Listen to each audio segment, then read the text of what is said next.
Joining us now, Pete Ricketts, Republican senator from Nebraska, who joins us from Omaha. Senator, you just heard your colleague, Senator Fetterman, talk about the Biden administration's efforts to constrain Israel's response to an Iranian attack. And reading between the lines, he's not a fan, but was careful not to criticize the commander-in-chief. Based on what we've heard from you on the subject, I take it you're willing to go a little farther. Absolutely. I have no constraints about criticizing Biden because his appeasement-first policy toward Iran is one of the reasons why we have this problem, why Iran felt that they could attack Israel directly with missiles is because of Joe Biden's weakness directly. And if Joe Biden had been supporting Israel 100% like he was saying he was going to, we wouldn't be in this problem in the first place. Joe Biden has empowered Iran through releasing some of the sanctions. I mean, the Trump administration brought Iran's foreign reserves down from $122.5 billion to less than $14 billion. And since Biden's been in office, $100 billion in oil money's flown to Iran. They unfroze $6 billion on 9/11, just to show you how tone deaf they are. And when it comes to defending Israel, they've been pulled, they're weak, pulling back some of the weapons. It really is something where if we had just supported Israel from the get-go, we might not be in this problem in the first place. So really, Israel is an innocent bystander to Joe Biden's failed foreign policy. Okay, but where Democrats are struggling on Iran, your party struggles on the question of Russia. In the wake of new reporting from Bob Woodward that Donald Trump sent scarce COVID tests to Vladimir Putin at the height of the pandemic and has maintained a close relationship with the Russian autocrat, here's what Trump said about his relationship with Putin. I got along with him very well, which is a good thing, not a bad thing. You know, a lot of people think that's a bad thing. No, that's a great thing. If you say that the Biden administration is coddling Iran and inviting danger to our allies, what's Donald Trump doing? Well, I don't think there's anybody who would say that if President Trump had actually been in office, that Putin was going to invade Ukraine. Trump governs with strength. Dictators like Putin respect that. Let's go back and look, right? Putin invaded Georgia when Obama was there because Obama's weak and failed policies. He went to Ukraine when we had Biden and his failed policies. When you project weakness like Biden has done, you encourage dictators like Putin to do it.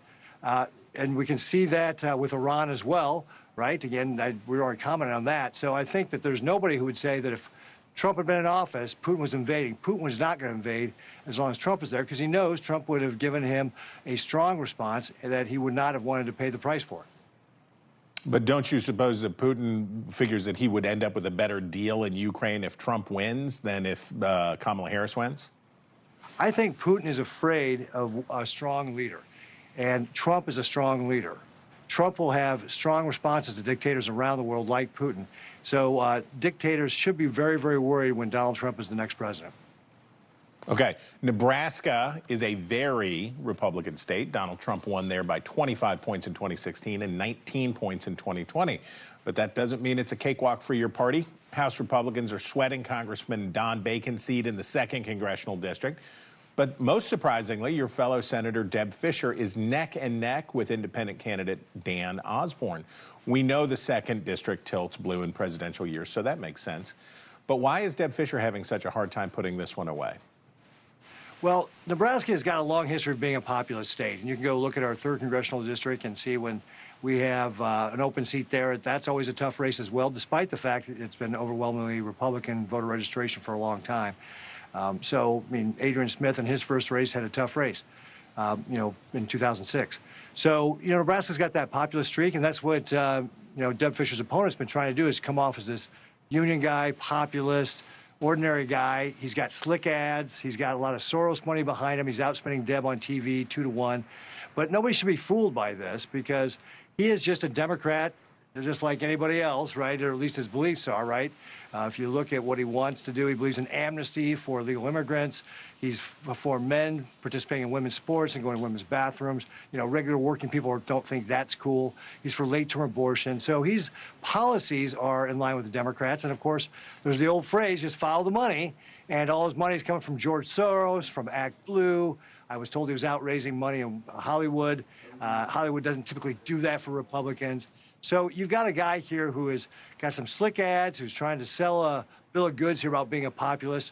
What we got to do with Deb is just make sure we get Republicans to understand who the real conservative here is, what Deb has done for the state, and get Republicans to vote Republican.